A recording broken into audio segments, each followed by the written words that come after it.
come out to play. Warriors.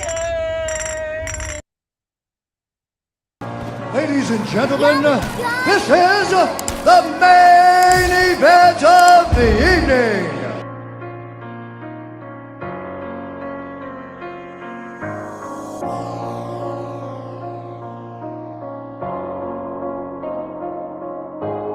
See, that's the thing about Rick Ross. That's the thing about the boss. The metaverse, crypto. Y'all getting so much money. Where you at? Where you at? Show us. And I don't mean, oh, I'm trying to make money, man. I got a lot of money. I ain't mean that. But show my homies what the metaverse about. One of y'all Bitboy crypto dudes, guru crypto, picture takers. Up and say, this is what we gonna do, Rujay. Where you at? Huh? Yeah, everybody giggling, looking around. All that fake rich money, where it's at? Well, don't bring a leader in and have them not lead. Why would I argue with people who are getting paid by the guy? I'm sorry, I'm not gonna argue with people that are broker than me about money. So what's going on, S Dizzle? What's What the you got deal for with us? y'all, man? How y'all doing, man? Good to talk to y'all, man. End us on the bang. Get us on the bang. What you got for us? Man, look, check this out. Don't sleep, right? Stay awake. If you're watching these two gentlemen right here, you in the right place to be. I started watching these dudes back in March of 2021. And the shit that I was able to learn from these dudes is priceless, man. Don't sleep. Do not sleep. Don't believe any of that mainstream bullshit. Do your own research at all times. You feel me? But yeah, that's pretty much it, man. Just wanted to salute, give y'all some love, man.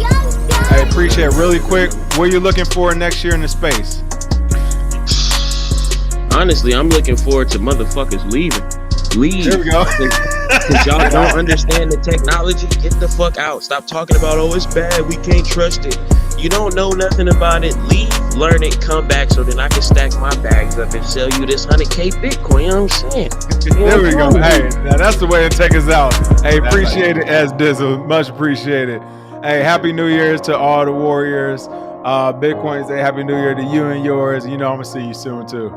Oh, yeah. Happy New Year, everybody. Hey, And now, it's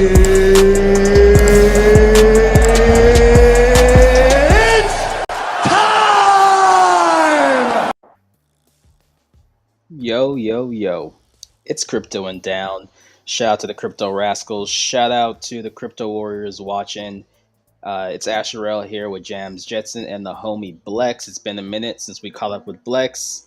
Off on a fine Turban Tuesday, rocking the turbans. Blex, I know you got your camera off, but I hope you rocking the turban as well. Still excited off of a nice UFC 287 card where Israel Adesanya took back his UFC middleweight championship. So, man, great weekend. Good to be here. Shout out to Michael Gopay in the chat. How y'all doing, Jams and Blex? Yo. Shout out to all the crypto rascals and warriors out there. This is episode 28 on the Gentlemen of Crypto show. Got to shout out King Bless and Bitcoin Zay for the opportunity. And episode 137 over on our channel, Crypto and Down. If you have not subscribed, please like, share, and subscribe on both channels. You can follow us on Facebook, Instagram, and Twitter at Crypto and Down. We are live on both Facebook and Twitter at this moment. So all across social medias. And without further ado, please welcome our brother Blex to the Crypto and Down show. He is here to provide some insights. He is not a guest here on the show, has been here several times, and we talk not only on the etherwebs, the interwebs, the internet, but also in real person. It was great to see you a few weeks back. But brother, introduce yourself to the people. Welcome back to Crypto and Down. Nice to have you. Gang, what's going on, man? Great to see y'all. And I gotta say, I love the new intro. I love to see, that we stepping up, we moving up, we hearing all the voices, giving the people what they need to hear, man. It's awesome to see. And of course, it's Turban Tuesday, so I'm rocking it. Oh yeah. Yeah. Appreciate that. Always got to protect the head top.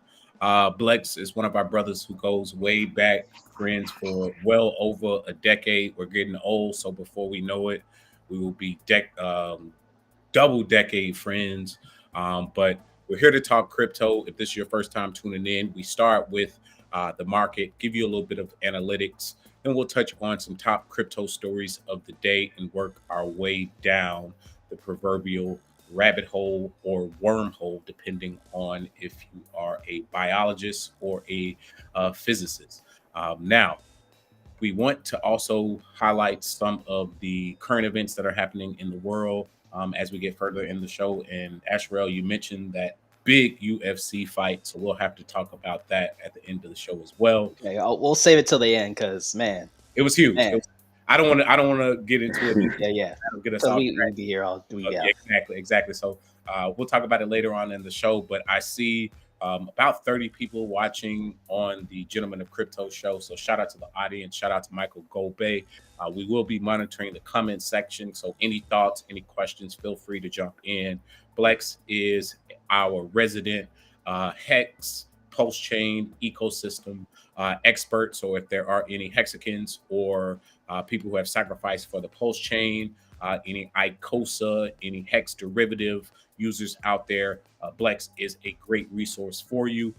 So not only will we try to address those questions, but if there is things you need to know, please ask Blex. Yeah, for sure. And Blex, I don't know if you're still, if y'all are still doing things. I know you're a jet setter traveling the globe, but y'all can also check Blex out at Cuatro Cinco News. It's been a while, I think, since y'all posted, but hopefully excited to see if y'all get back into the swing of things. So we'll see. Yeah, most definitely. You know how, I hate to say that we might get in the category of fair weather crypto fans, but there's SEC FUD out here. So we were trying to lay low for a minute.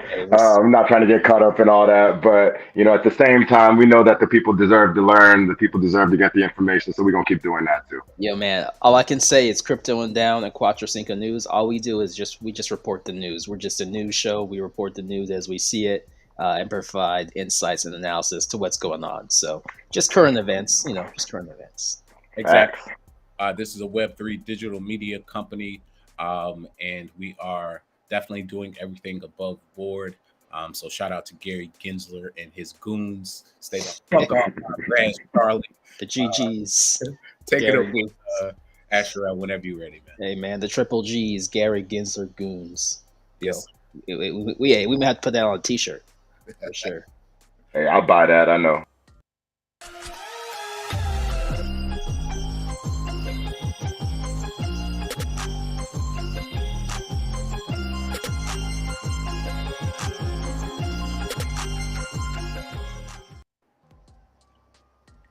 Blex, not sure if you were able to catch a few of our episodes or one last week, but we said goodbye to nomics.com, and we are on that coin market cap chain. So we provide a little bit of analytics, but definitely hit up the top cryptocurrencies by market cap. So Jams, take us away.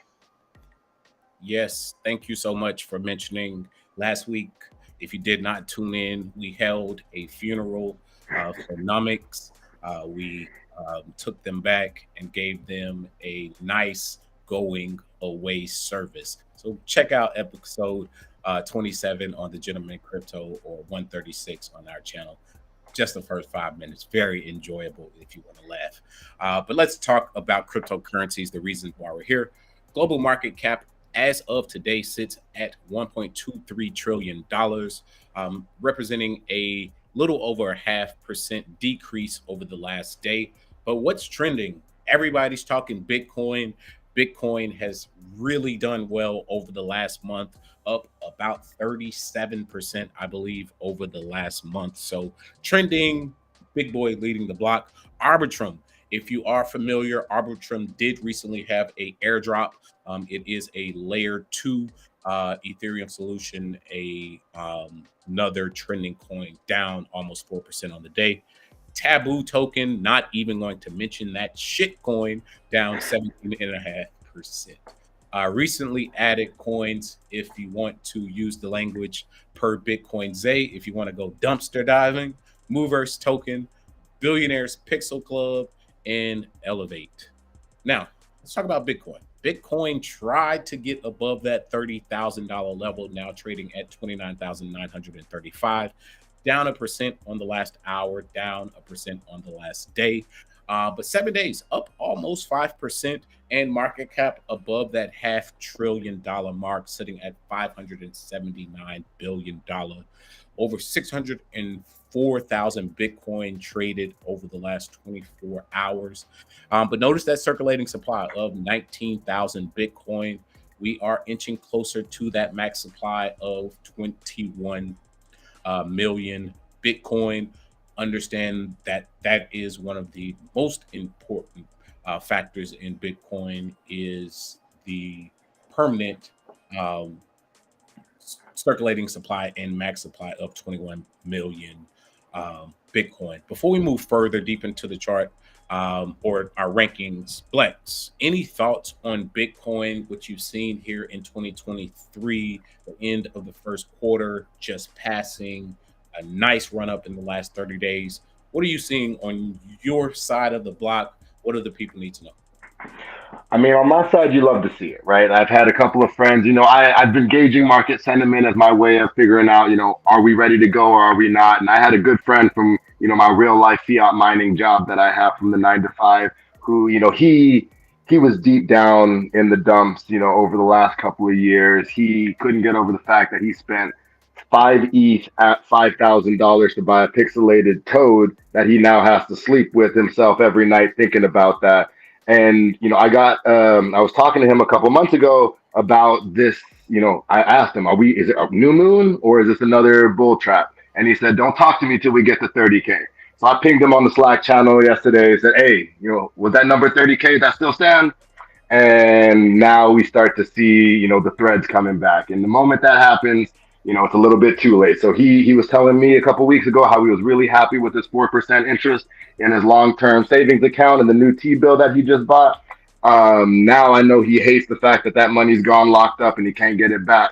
And it's funny how quick that happens, right? You make such a great point there, man. Thank you for bringing that story up about the friend and the $30,000 psychological level. As the exuberance starts to rise, as Bitcoin starts to trend again, of course, we see this rejection at 30,000, but then also you see people trying to buy in. But Bitcoin has already ran up 30% over the last 30 days. So is this the time to take profit? I mentioned last week the zone of 26,000 to 29,000. We're above that 29,000 a week later, just 1% above. So be careful, 30,000 to 45,000. Watch what happens in that $15,000 range. Remember, if we get up to 50,000, a correction back down 50% is just to 25,000, pretty much back into our current range of 26 to 29 where we have been trading. But let's keep going. Ethereum, man, lots of exciting news in Ethereum with the Shanghai upgrade upon us, trading at $1,865.88, down 2.53% over the last week, down 3.5% over the last 24 hours. What's important is the Shanghai upgrade going to be a buy the rumor, sell the news event, Blex? What is your opinion, sir? Low-key, Ethereum at 1,200 looks really good right now. So you should have been DCAing all the way in. That's the reality of the situation. I don't know that I'm buying here, but I want to make sure my bags are packed and kind of just waiting and see. I think there's a whole lot of psychological resistance at this 2,000 level. I think we want it. Once we break that, then it might be full moon, but who knows when that is, right? If you really like Ethereum, I don't know that I would just be waiting on the sideline in fiat. I love the analysis there that I love $1,200 Ethereum. I love $750 Ethereum. But will we ever see that again? Hey, who knows? But the bag should have been packed. This has been a lengthy bear market, and I remember $1,500 Ethereum not too long ago. So, very important point you made there is that dollar cost averaging during the bear market in preparation of moments such as Bitcoin pumping back to 30,000, Ethereum going to have a second leg up as well. Tether, big stablecoin on the block with a market cap of $80.5 billion. We've seen heights of like $82 billion. So Tether continuing to corner the stablecoin market. Any thoughts on stablecoins or Tether specifically, Blex? Nothing too specific. I think I read something a couple of days ago that, Tether just printed a whole new flood of money that came into the market, and that could be responsible for a lot of the movement that we've seen in the price action recently. That said, inflation is a bad thing if the money's going to other people, but if inflation comes into the system that you're invested in and it happens to pump your bags, it's crazy how all of a sudden we don't hate it quite so much. I love that. Asherelle oftentimes references Tether's ability to manipulate price action and them being kind of the buoyant all mover in the marketplace. So it's interesting that you make a similar point. And then number 4, BNB. CZ had a rough week last week, got beat up by pretty much every regulatory body in the United States, from the SEC to the CFTC, even with Congress saying, hell, we're going to come after you too. So up 1.66 over the last 7 days, weathering the storm. USDC, damn USDC, shedding almost $20 billion during this bear market from its height, but trying to maintain that peg of $1. We'll see what happens with Circle and USDC over the next few years. XRP also up 35% over the last 30 days, having a nice run at 50 cents per XRP. Gotta love that 25 cent XRP, man, because you're going to get at least 50, 75 cents off of it. Gary Gensler and your goons, get off your butt. Tell us what you're going to do with XRP. We need to know. People need an answer. Do we need to know, or are we just going because if they do give a decision and it's a good decision and the price stays the same, man, I think that's worse, right? What's the old adage, right? What's the old adage in tech where they're like, it's a lot easier to have promises than products? I feel like this is that case and point. XRP was a great dream 5 years ago. Still a dream. I still like the narrative that maybe we'll go to the moon after the court findings comes released. The day that we get the court finding, this game might be over. Hey, the XRP Moon Boys are truly the most inspired Moon Boys of all. Like, the XRP army has weathered the storm with the SEC. They're carrying our flag forward. One of the influencers we'll talk about later in the show is a big XRP guy. And shout out to BK Crypto. He says, Jams, XRP gonna fly. And it's hard not to believe in the community of the XRP army. BK Crypto says he is one. They are still active. They still believe. They're putting streams out daily. Their Twitter is still pretty active. So I believe that there will be some price action, and that every bull run, XRP will run just like Dogecoin.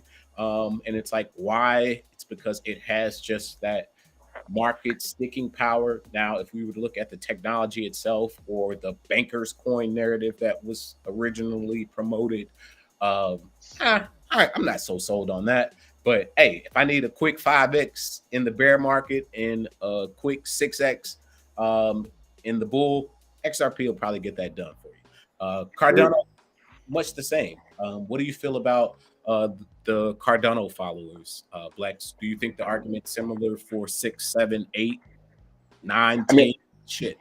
Yeah, all the way out, right? I mean, the reality of crypto is this is a community-driven, socially enforced network, and if you have a vibrant, active community of people who give a shit, they gonna tell their friends, and the coin's gonna pump at some point. The difference is, are you gonna be there to sell the top, or are you holding this for the moon? And when moon? And that's strictly talking price action and price appreciation. We should also state that nothing we say here is financial advice. Just three brothers saying things publicly that we otherwise do actually say privately when we are in each other's presence. But yes, all of these coins, I would say XRP, Cardano, Dogecoin, Polygon, and I won't say they have as much of a cult following. But those three specifically definitely do. And I would say like the Solana NFT guys, you could call them almost a cult because, yeah, there are guys that dabble in both Ethereum and Solana NFTs, but really those are some other types of degens, BK Crypto, them some super degens.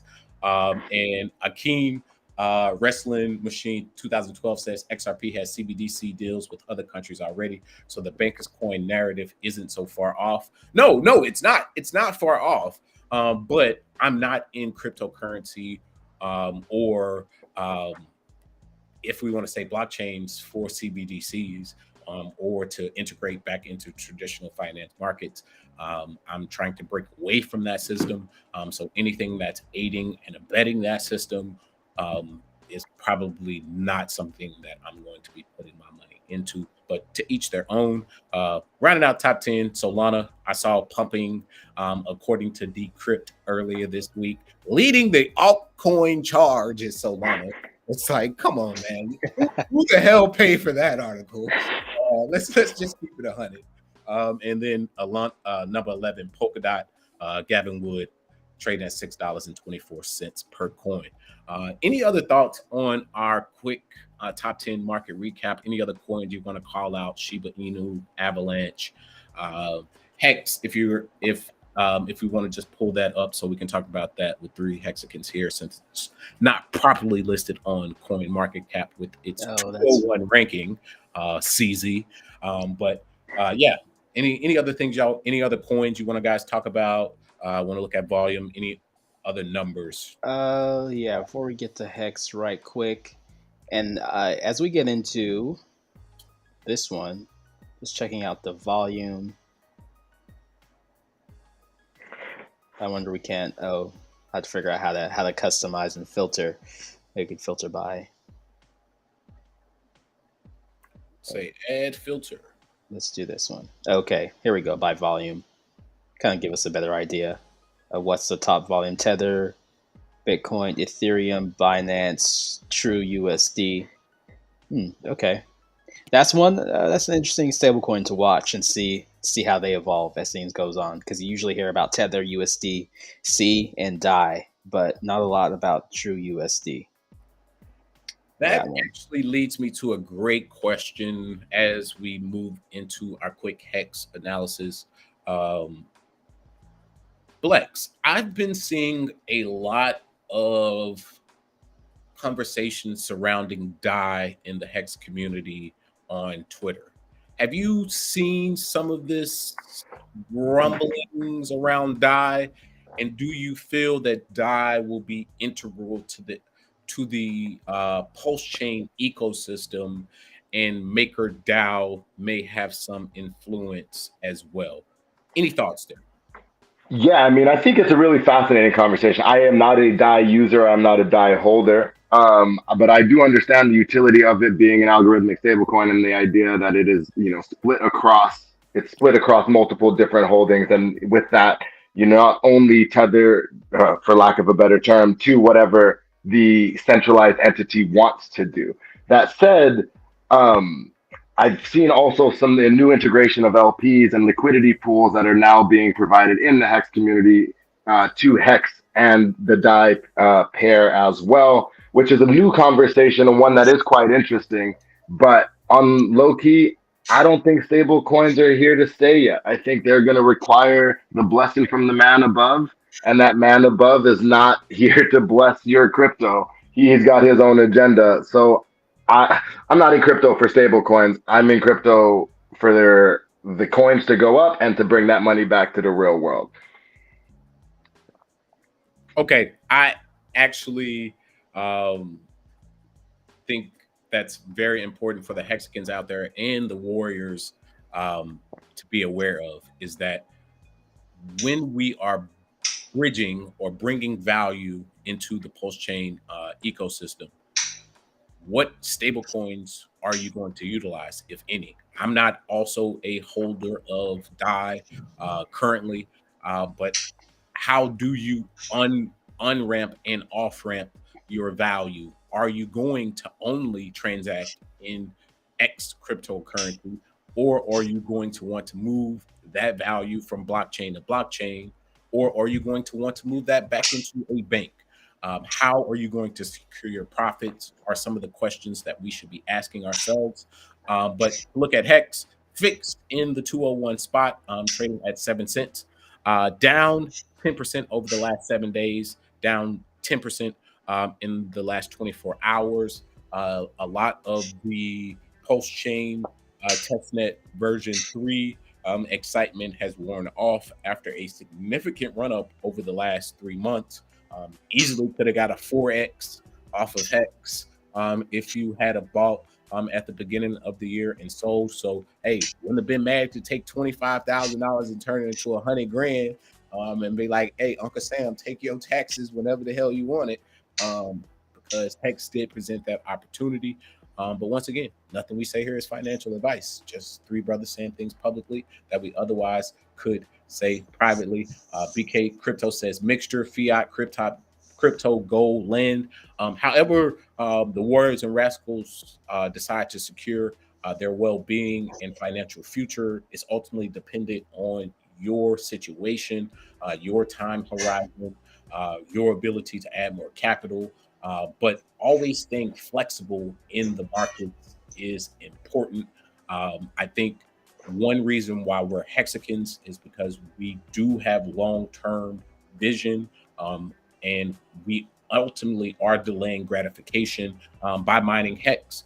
And then also by sacrificing for something that I've waited 2 years, watching the testnet development happen, watching all of the developers and derivatives come out of the woodworks over the last 2 years to create an ecosystem of dApps, of wallets, of decentralized lending platforms. All of these things, even creating DAO organizations, will contribute to the long-term success surrounding not only Hex but Pulse itself. Anything I missed there in that quick Pulse recap?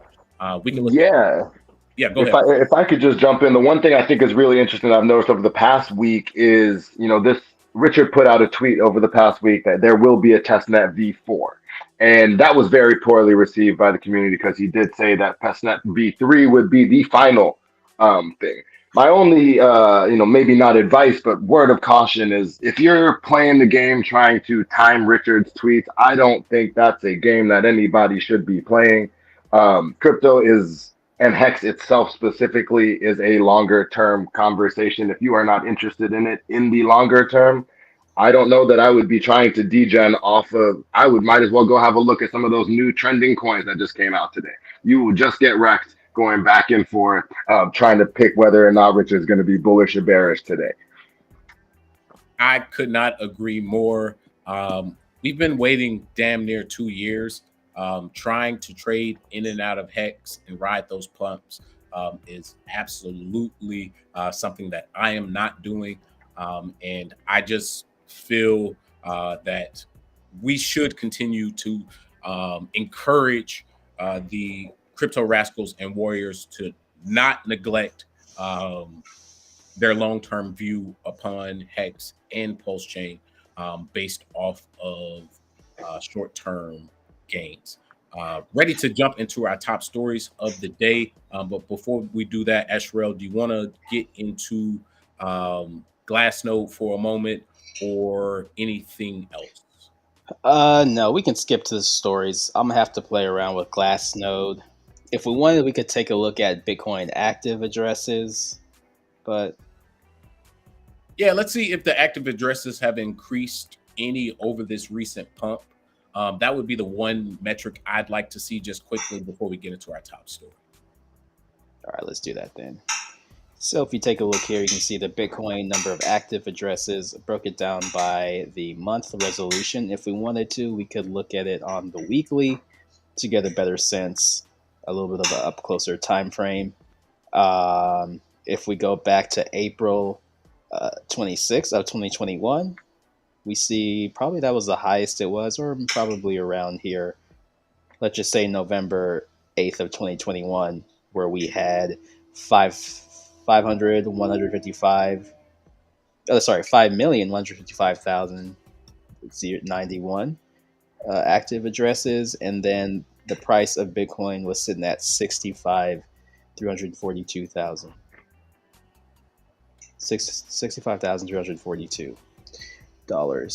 And looking at it right now, where we sit, active addresses is sitting around 4.8 million. I think it's really, really interesting that at all-time high, we had comparably the same number of active addresses as we do, with about half the value. So to me, that means, and that's reading into this metric, is that the excitement surrounding Bitcoin hasn't left or subsided. Yeah. Now, do we see this euphoric moment that we saw in previous bull cycles? No, but we do see this almost accumulation period of active addresses. So what happens from there? It only goes up as price appreciates. And as we talked earlier in the show, there's only 21 million Bitcoin. So as we get closer and closer to our Bitcoin halving, price can only appreciate, in my honest opinion. Of course, we'll have our volatility. Of course, there's the external factors of impending global wars or pandemics and all of these other things. But long term, Bitcoin still looks positive as far as number of active addresses relative to price in comparison to all-time high previously. Anything else stick out to you, Flex? No, I think that's absolutely right. Right, the Bitcoin cult following continues to grow, and price tends to follow with that. What I think is really interesting about that Glassnode chart is you can see that euphoric spike and what green candles do for recruiting and onboarding. Right, when things go to the moon, that's when the number of addresses come to. Which always, as we say, don't chase green candles, but it's really hard for people to resist. And I saw another metric earlier today on Decrypt that about 50% of Bitcoin has not moved in the past 2 years. So people are actually hodling through this bear market 50% of the supply. So that's a lot of Bitcoin that is truly either being held in cold storage or even in hot wallets that is not being transacted with or utilized.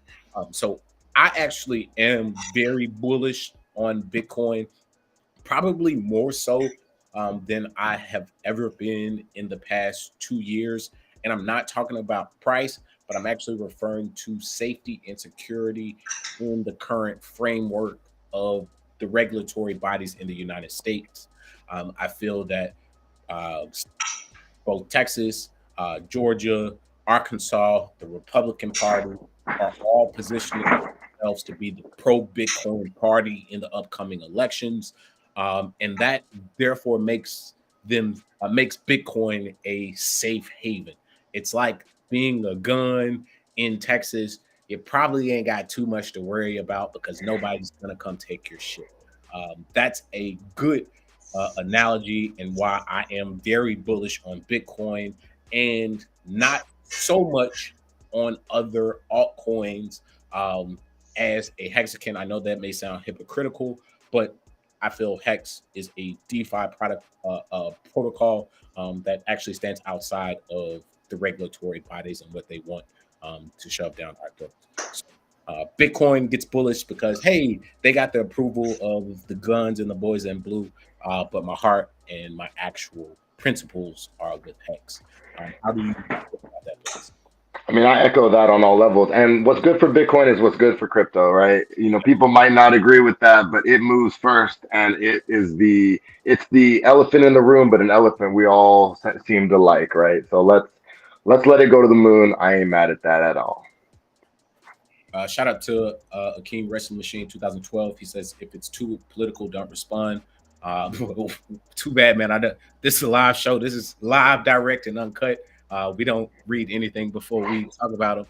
But what are your thoughts on November 2023 when 79% of blocks were laid on Ethereum, excluded OFAC sanctioned transactions, but today it's under 30%? It's very interesting that you bring that up because I saw a article about the number of addresses spiking on Tether, and I meant to bring that up, that have been blacklisted. So the number of addresses on Tether has actually risen to 375 who can no longer access their Tether or move it or sell it due to one hacker. And so I think that's something that we do need to be aware of is OFAC sanctioned bodies, this Restrict Act bill. Please go back and watch that episode. We did a special episode specifically on the Restrict Act and what they're trying to do in that bill. And OFAC sanctions is something that we need to be aware of. And the centralization of Ethereum and their validators, yes, is a external risk and attack vector for all of us. That's real shit, man. I don't want to be that guy, but pulsechain solves this, right? Hey, well, okay, yes and no, because, and I'm going to play devil's advocate as a huge advocate and believer in pulsechain. And you can provide a very unique perspective here as a global citizen. As a US-based user of a blockchain, this being pulsechain, the government could then step in and say, Jams, you are not allowed to access this blockchain. But in another jurisdiction, I would have every right to access this particular blockchain. Do you feel, as a global citizen, but also a U.S. citizen, that the Congress or the government has the right to prevent you from interacting with a blockchain that may not be based in the United States, and also should not fall under jurisdiction? What's your opinion? I think that's a great question, and I think there's an important distinction between being allowed to and being able to. So being allowed to might, that seems like a draconian measure where people ban things all the time. People ban things and then they unban things all the time. So that's a flexible, fluctuating system. The difference with the OFAC list, for example, and I really shout out to Akeem for the question, is if you're on that list, you are banned. It's done. It's over. You are not getting off that list. Your coins are blacklisted. They will not interact or transact any value across these networks ever again. And in that case, you have now been blackballed and permanently excluded from participating in this ecosystem. So, there is such thing as jurisdictional arbitrage. There is such thing as picking your ass up and moving to Puerto Rico, which might even be better for you financially. But, you have to give up certain things, and that's a bigger conversation. But the opportunities exist. But whether or not you are able to do it is a very different question. And the good thing about having validators around the world and nodes around the world and having a pre-built decentralized system that is not controlled necessarily by one entity means that you always have that option of going to another place that may be more beneficial to your way of living. I love that answer, because the decentralization of the data centers, the validators themselves, should allow or should prevent the government, specifically the US government, from stepping in and deeming your interactions or your transactions on that blockchain illegal.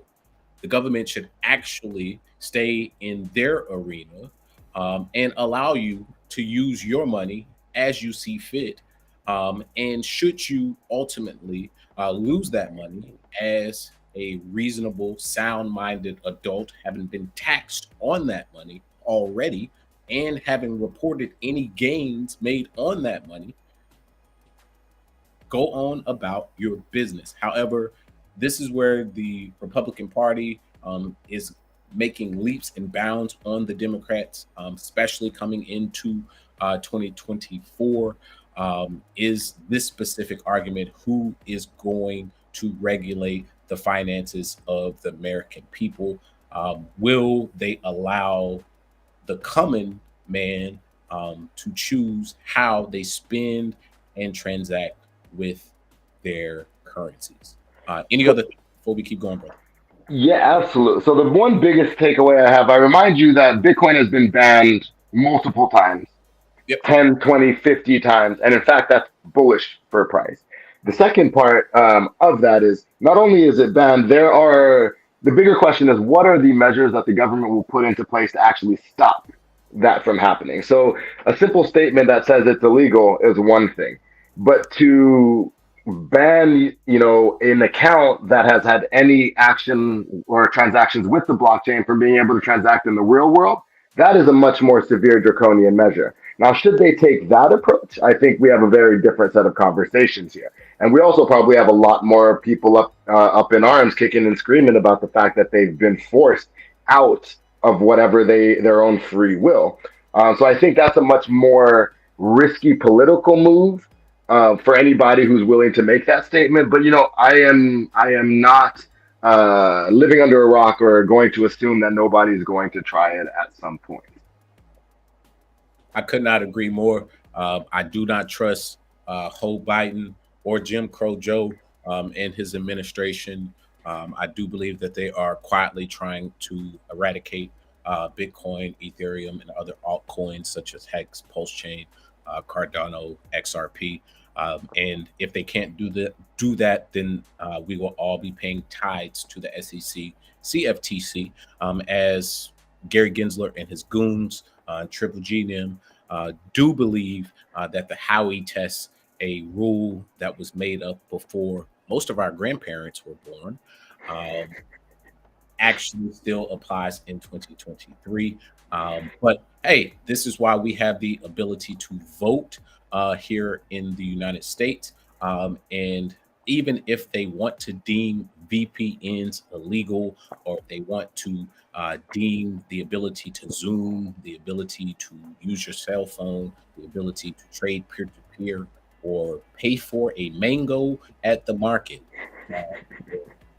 hey, we have the ability to vote that they geriatric, rusty ass right out of office.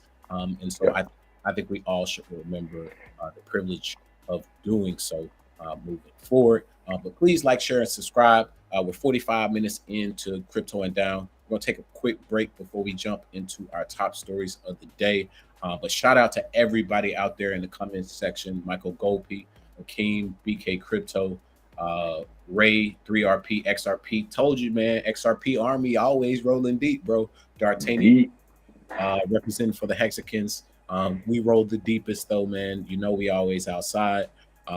64 ECG. We see all y'all, man. Appreciate everybody tuning in to Crypto and Down tonight. This is Turbine Tuesday. Throw a like and share and subscribe. We appreciate all of your likes.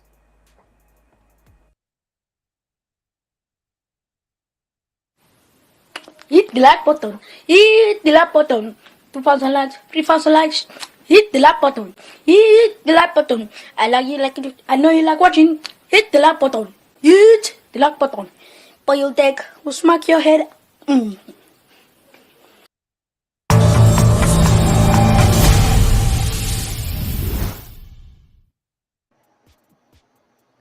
All right, y'all. Great conversation there that y'all had. But let's get into some of these top stories here. Speaking of the government, and we look in here, and it says this article from Decrypt from Andrew Asmakov.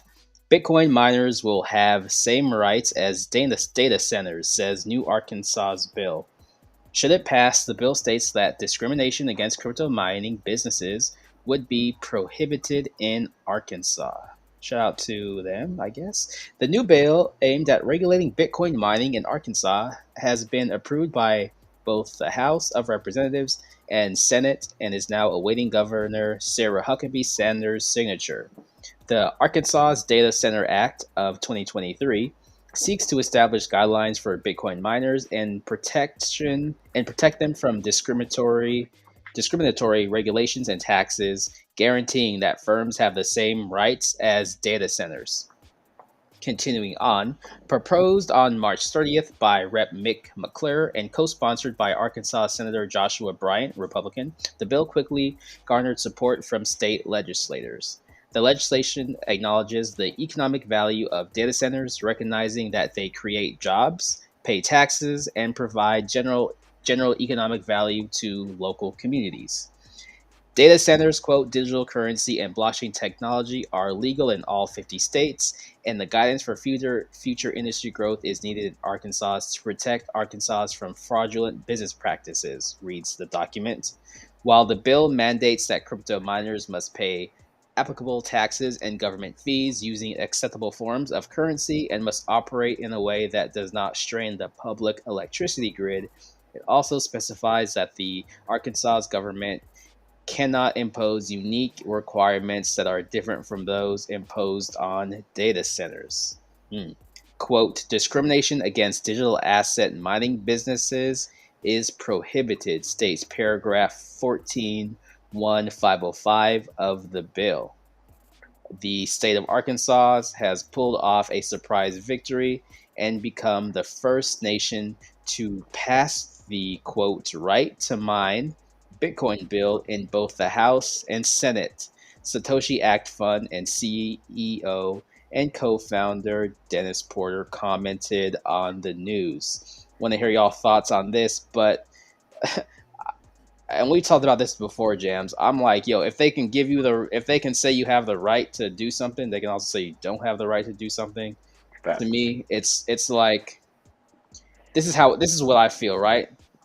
And we're kind of talking about Republicans. Sure, they're gonna lead the charge and be like, yes, this is legal. You have the right to do math on your computer, which is essentially all you're doing. And then, depending on what regime is in charge, new wave of people come in. They're gonna turn around and be like, no, you do not have the right to do this. To me, I don't know. Whenever the government's trying to give you rights, basically, it's kind of. I feel like it's someone telling me. I mean, it may sound silly, but it's like them telling you, hey, man, like, on your own computer, can you do math or not? Can you code software or not? Can you use a communications protocol peer-to-peer or not? So I don't know where this leads. What are your thoughts so far on this? If you wanted to continue in the article. Go ahead, Plex. I'll jump in there. I mean, I think that point is spot on, Asherwell. I think the reality is as quick as they can give it to you is as quick as they can take it away. And the reality is if you have a mining rig set up, then you are able to mine Bitcoin. It's whether or not you are actually the one who solves the problem. That is the definition of whether or not you're able to do it, not whether or not you have regulatory or jurisdictional permission to do that. Thanks. That's a great response. I just want to give them a little bit of credit here. We all fundamentally believe in our constitutional God-given right to transact and interact with computers and technology. We do not need the government to give us permission to do so. This is a freedom that is granted to us for just wanting to. But let's let them legislate us and regulate us for a moment. I like that they speak about individuals. So it gives us individuals who are engaged in mining from their own homes. So they're giving you the power in your own homes to utilize a node in this state for the purpose of operating home digital asset mining at the individual's residence according to applicable utility rules and rates. So if you are a staker in the state of Arkansas and you are delegating to a particular node, I do not see why you would ever fall under any violation of state law, because it does state furthermore that a person that is engaged in home digital asset mining or that has a digital asset mining business shall not be considered a money transmitter under the Uniform Money Services Act. I think that's a really, really huge statement that they mentioned there, because protecting the person, the individual, is just as important as protecting the business interests of the corporate mining entities and the tax bases. Decrypt does go further into the article to juxtapose this against the scene here in Texas, where there was a Senate committee who unanimously approved to remove incentives away from Bitcoin miners. But of course, that can be stalled throughout the legislative process, and the Texas Blockchain Council, the lead lobbyists here in the state of Texas, are leading the charge to make sure that miners continue to receive their tax benefits from the state of Texas, to continue to make Texas a breeding ground for Bitcoin mining as they compete against states like Georgia and now Arkansas. Shout out to Sarah Huckabee Sanders. She says, hell, if I can't educate my kids, I can mine some Bitcoin. Do what you got to do, Huckabee Sanders. My bad.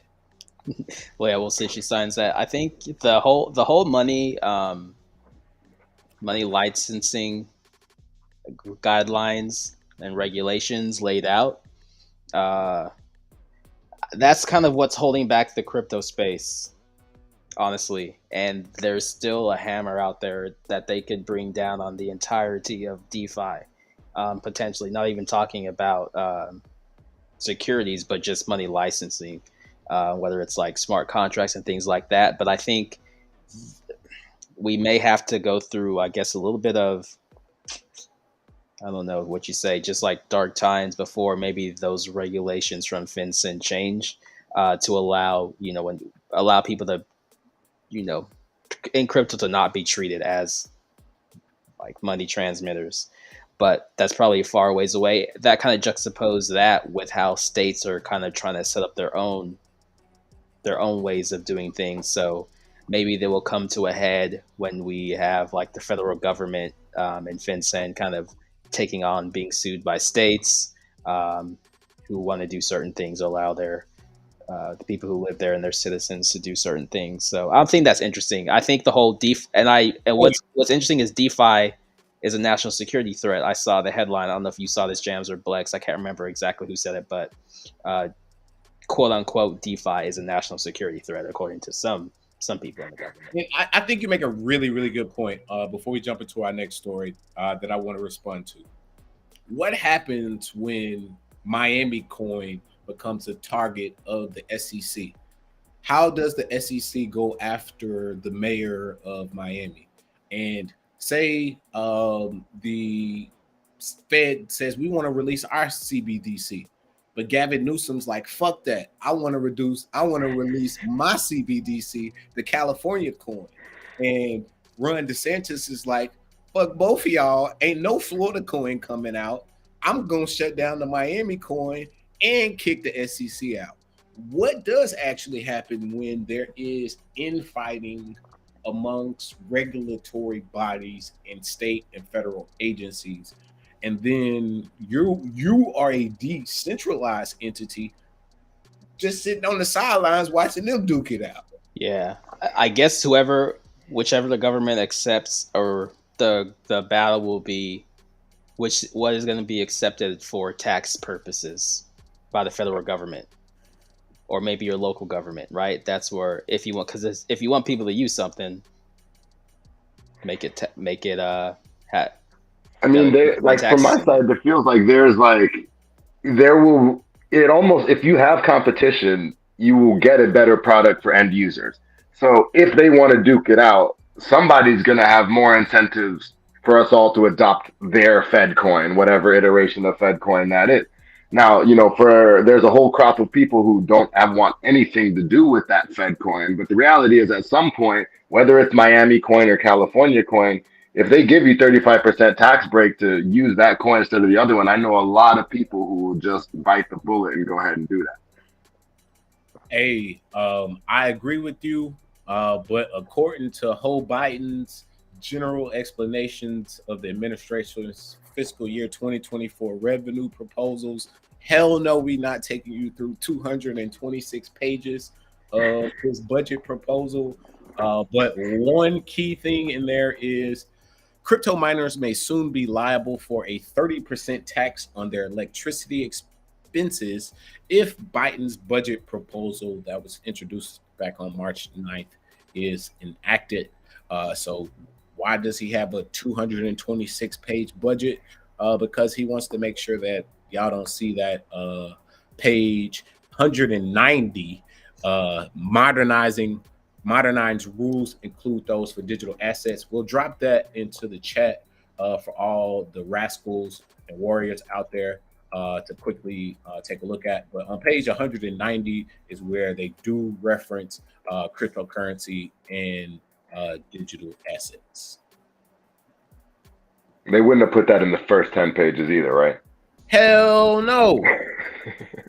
So one of the things they want to talk about is wash rules to digital assets, wash sale rules. So of course they feel that wash trading is cryptocurrency. Is happening in cryptocurrency disproportionately more so than it's happening in the traditional markets. Although we've also seen what has happened, i.e. Robinhood, Citadel, Griffin. They got caught with their pants down, but they want to talk about wash trading and cryptocurrency. And they talk about modernizing rules and treating loans of securities as tax-free to include other asset classes and address income inclusion. That was the portion you mentioned just a moment ago, Asherelle, income inclusion. How are they going to get their cut? Yeah. All right. We are almost an hour in and don't want to keep the people waiting here. So let's just hit our top story of the day. What y'all think about this? Lawyer says he called the FBI on Bitboy over threatening emails, calls, and tweets. After weeks of threatening messages, lawyer Adam Moskowitz says he fears that one of Bitboy's followers might try to harm him and his family. This article by Kate Irwin from Decrypt. So Moskowitz told Decrypt in an interview that the threats came rolling in after his law firm filed a class action lawsuit on behalf of its clients against a number of influencers, including Armstrong, back in March. Moskowitz clients are seeking over $1 billion in damages and allege that Armstrong and others promoted the sale of unregistered securities due to their paid sponsorship with the now defunct crypto exchange FTX. My family and I have never been threatened before this, whether in a court of law or outside a court of law. So I take this very seriously. I've informed the FBI and I've informed our local Pinecrest police, Moskowitz told Decrypt, referring to the U.S. Federal Bureau of Investigation and the police department in his area of Pinecrest, Florida. I do fear, quote, I do fear what happened, of what may happen and what, even worse, maybe one of his followers may do, the attorney said. If they want to follow one of these influencers, obviously they have influence over people. We see all the time how people can incite violence through the internet. The FBI and Pinecrest police have not yet responded to Decrypt's request for comment. Armstrong has for weeks publicly harassed Moskowitz, sharing screenshots of emails the influencer has sent the lawyer, which Armstrong refers to Moskowitz as a pussy, quote, and a bitch. Let's see this tweet from Bitboy. He says, "Here's some emails I sent to Adam Moskowitz." We'll look at those tweets here in a minute here. But continuing on, according to the court filing Wednesday in the U.S. District Court in Miami Division of the Southern District of Florida, Armstrong has left voicemails with Moskowitz Law that are full of vulgarities, including one where Armstrong states, "We're going to have First Amendment protesters around your house 24/7, day and night." The filing also states that Armstrong left another message claiming that the home address of Moskowitz and his colleagues are being circulated on Reddit. Wow. In response to questions about Moskowitz claims, Armstrong told Decrypt that he doesn't plan to change tack. "The whole thing is stupid and I'm not going to let up on him," he said via DM. "He's not a victim. He's the perpetrator in this lawsuit." Armstrong said of Moskowitz, "He's scared of my followers. He should be scared of what I'm going to do to him in court." The influencer previously told Decrypt that he planned to vigorously defend himself against the lawsuit. Quote, I have never spoken with anyone at FTX as a marketing agent acting on their behalf. Not once," he told Decrypt via DM in March.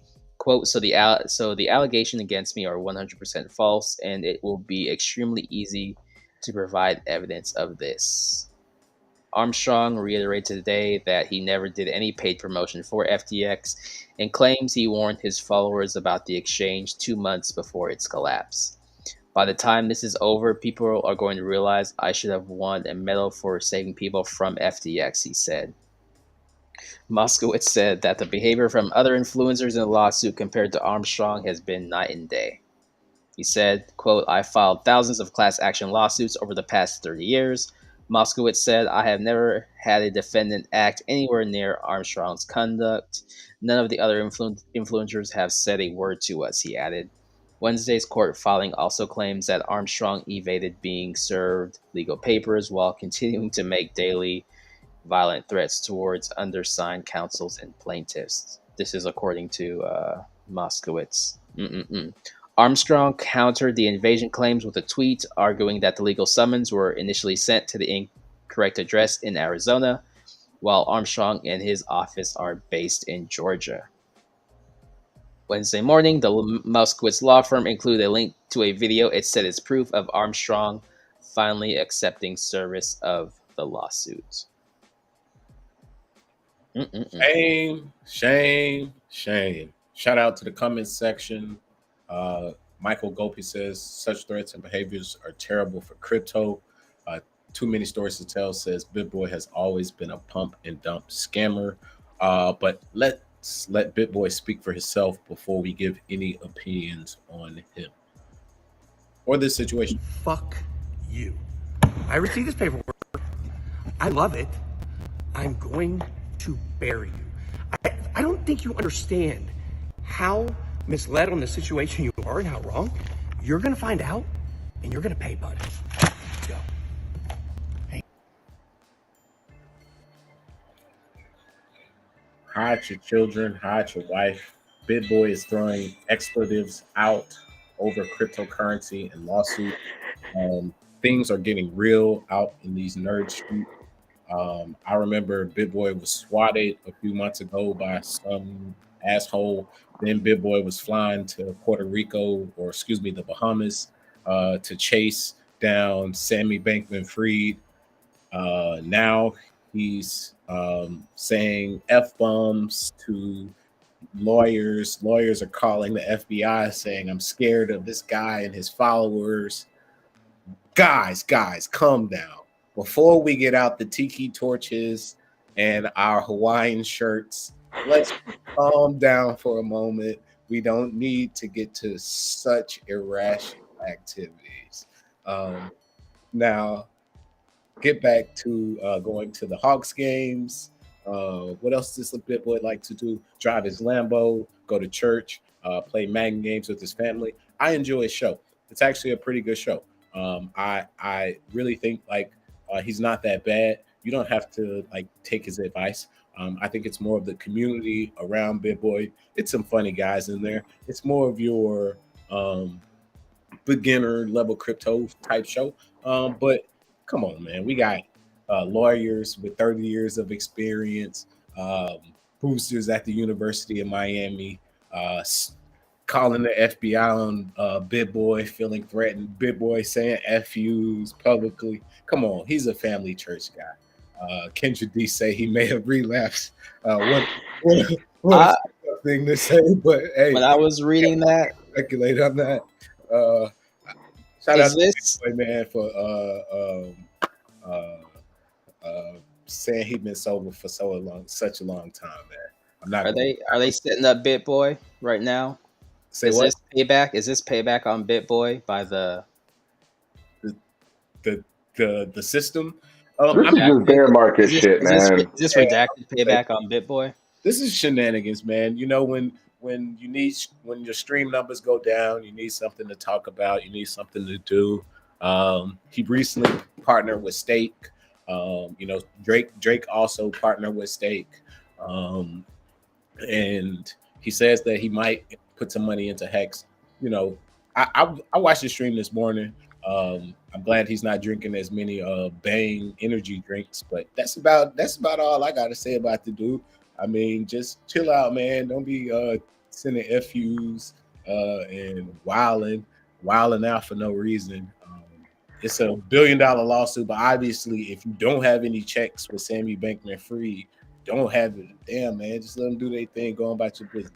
Yeah, I'm like, is Moskowitz suing Sam Bankman-Fried as well, or is he just suing Bitboy and other influencers? He's the lead of the class action lawsuit. He's what? He's the lead attorney on the class action lawsuit. So the Moskowitz law firm is the lead attorney on the class action lawsuit suing the influencers. But nobody fucking thinks that class action lawsuit attorneys are the most upstanding citizens in America anyway. Honestly, I bet he knows. I don't know what my conspiratorial hat on here. I think Moskowitz is working with Sam to get back at Bitboy for.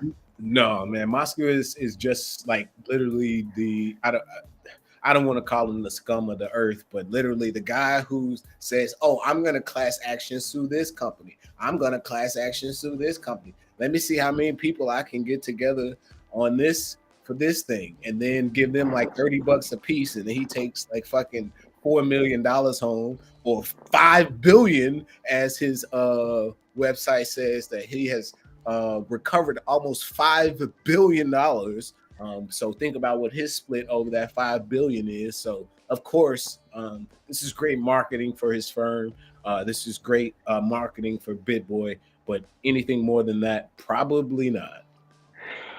100%. I mean, you look at Bitboy as one of the largest crypto influencers. It is in Moskowitz's best interest to go after him and have all of his 1.3 million followers pretend to give a shit about their law firm. So this is bear market shit. We just passing time. When Bitcoin goes back up, we'll talk about that instead. This is not real news. It is a bit of clickbait. I do not expect the FBI to go after Bitboy, but I do remember Bitboy getting doxxed. And if you watch Bitboy this morning, he mentioned 20 years ago he got his ass kicked by the police. So I would tell Bitboy, just calm down a little bit, man. Stick to the crypto. Stick to making millions. Stack your bags. Do your thing. It is all one big game. As our brother Asir says, any last thoughts you want to give the people, Blacks, before we go down the proverbial rabbit hole and wormhole, because we got to talk some UFC. Nah, man. I think that about covers it. Don't take financial advice from these influencers on the internet. Don't take financial advice from us either, because that's not what any of this is. This is just information, and that's the same that they're giving you, right? Absolutely. I appreciate that you said that. I mean, I never think of myself as an influencer. This is purely live, direct, uncut. We're communicating amongst ourselves, educating one another, sharing information about things we're interested in. We were all watching the fight on Saturday night. We're not getting paid by Dana White. We didn't get any of that $1 billion deal. So the free airtime, Dana, don't be copyrighting our show anymore. You hating ass. But anyways, back to the fight. Man, He rope-a-doped him, man. He baited him. He baited him. Come on, Asherelle, break it down, man. What did we see Saturday night with Israel Adesanya versus Pereira? The fourth time. Man, what do you think? Tell the people. Yo, man, he don't miss. Once I heard that Headstrong walkout song, I was like, oh, he ain't losing. He ain't losing. Shout out to Trab Headstrong back in the day. Back in the day, that was a jam. Back in middle school. Yeah, once he walked out to that, and he definitely had that look in his eye that he went dark. He went real dark mode for this one. But just a masterful performance. I feel like Pereira is a beast though. Like that dude's scary. But I appreciate how easy set him up. Ate some of those leg kicks, but in the end, I think even I'm watching it, I was like, I thought he was hurt there for a second, and then next thing I know, 1-2, those quick 1-2 that he was trying to set up the whole fight, but finally found an opening, and this, put himself in the fire there. So I think from the walkout to the finish to the celebration to the post fight speech, on point all around. There's no other star, and I feel like any of the other sports like him who entertains you all the way through, man. So shout out to Izzy getting it done. I think this is one of the biggest moments in UFC history, just for an athlete overcoming their nemesis, a man who'd beaten him 3 times previously, followed him from one sport to the next. So I think with all those things on top of it, it was cool to see him break through. And then it was just one of those moments of why, when Izzy's fighting, I'm definitely going to pay for that pay-per-view and tune in so I can get that high definition, and did not disappoint. Hey, I'm glad you mentioned that. Shout out to TikTok and the Chinese boys. I did not pay $79.99. I got the bootleg version, and I saw him get rocked, and I was like, hell yeah, I'm glad. So shout out to TikTok. Do not vote for the Restrict Act, because I cannot keep paying all of these streaming accounts from Hulu to HBO Max. So I need the bootleg version some of the time. But Israel Adesanya absolutely stole the show, man. That knockout punch after leaning against the ropes, the rope-a-dope, baiting them in and just finishing them. And then with the hammer fist to close it. And then with the collapse, man, his son, when he walked over to his son, he said, "Hey, yeah, man. I mean that it was truly electric, must-see television. Like you say, one of the greatest moments in UFC history. Reminds you of the top of the John Jones era. Reminds you of the top of some of the greats, man. Like even the Iceman, man. Like Chuck Liddell, some of them moments, man. It just take you back, man. It's like it got me going. I was sitting here in the office and I started screaming. Brittany just heard me say he got knocked out. So it was dope, man. Yeah, man, that was good. They were like, yo, he got him. Yeah, the announcers, Cormier and Joe Rogan's reactions were funny, but yeah, that was, I mean, their last fight was good, just on edge from start to finish, but yeah, that was great. That was what a knockout. I loved, Israel is definitely one of my favorite fighters, so it was definitely nice to see the Izzy haters crying. It was. It's good to see the fighters who have overcame, the hate, just stayed the course, kept their head down, overcome, and win. But we've given the people a lot of good information tonight. We dropped some things into the chat. Go read up on the Arkansas mining bill. Last week we touched on some of the Texas legislation. We also have posted Jim Crow Joe's general explanations for the 2024 budget. If you want to check out that specifically as well, check out the digital assets so you know what is being proposed by his administration.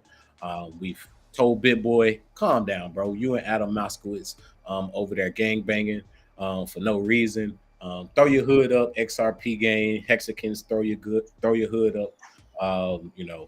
Cardano gang, throw your hood up, Big Carters, throw your hood up. At the end of the day, Y'all all some damn nerds. So if y'all over there got the FBI involved, what the hell is y'all doing? As we always go ahead. Did you catch that fight, Blex? Oh yeah, I did. And I mean, I was just gonna echo the same thing. I thought it was a beautiful moment to see an athlete overcome their nemesis. I thought it was a beautiful thing to see an athlete step up in a stage that means so much to him. And I think you're absolutely spot on about that man being a pure entertainer. It's about more than just the fight. It's about the fashion. It's about the walkout. It's about the music. It's about the culture.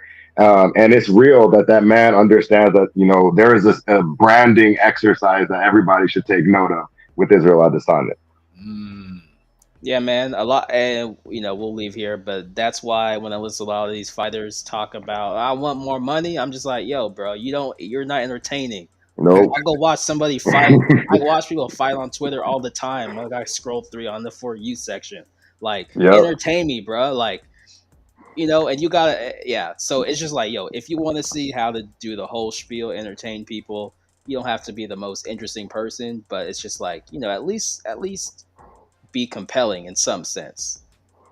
There's a bigger game here, and that man's figured it out, right? He's about his money. He's also about his brand. And take notes. And even all the way down to the last style bender. I mean, you got the anime crew. Oh man, we know we go rock with that. It's attention to detail is important. My last words for the night, Blex, and that's where I'll let you close the show, is, as always, remember, hug somebody, tell them you love them, keep your head up, protect your crown. A good week here on Crypto and Down. Blex, thank you for coming through and kick it. Shout out to all the crypto warriors and rascals out there. Just April 11th. Get the quarter kicked off right. Do something good. Do something nice. Hope you had a good Easter with your family. Peace from me, man. Yeah, I'll jump in real quick and let you have the last word, Asherel. And it's a pleasure to be here with y'all always, every time, man. I feel like I learned so much, and I also really appreciate having y'all in my real life and also on the internet. So, shout out to you, shout out to the Crypto Warrior, shout out to the Crypto Rascals, and shout out to everybody over who tuned in to Crypto and Down. Y'all keep it up, keep doing the good things. Go touch some grass, touch some ass, and do some good things. Yeah, definitely. Appreciate you as always, man, and we'll definitely many more streams to come in 2023. Bear market and all. Peace. Bless. Peace. To keep their money. And I'm illustrating that this thing that I just described with this FTX and how it connects to the Democrats and how all of this is really under the World Economic Forum, all of this is the same scam. It's the same scam. It's not different scams. It's one scam. The only reason why this scam could work and why it works so well with the patsy that they use is because he's from this era. Because it's only in this era, right? Only this era right now is the most time you have seen, forget my language, bitch ass niggas win. This is the first era. I love that language. In which weaker individuals are positioned as stronger. And stronger individuals are positioned as weak. This is the first era. Come on. History where squares, that's why you don't look down on a baby for crawling. You hope that the baby will eventually walk. You see what I'm saying? These niggas got the whole situation functioning now, where all of the people who were given, participation trophies and this type of shit that never had to work in a meritocracy. These are the people that they're electing. These are the people that they're putting in entertainment to write your stories. These are the people who resent the very fact that they came from success. Wow. And now want to act like now that they're somehow more developed than you.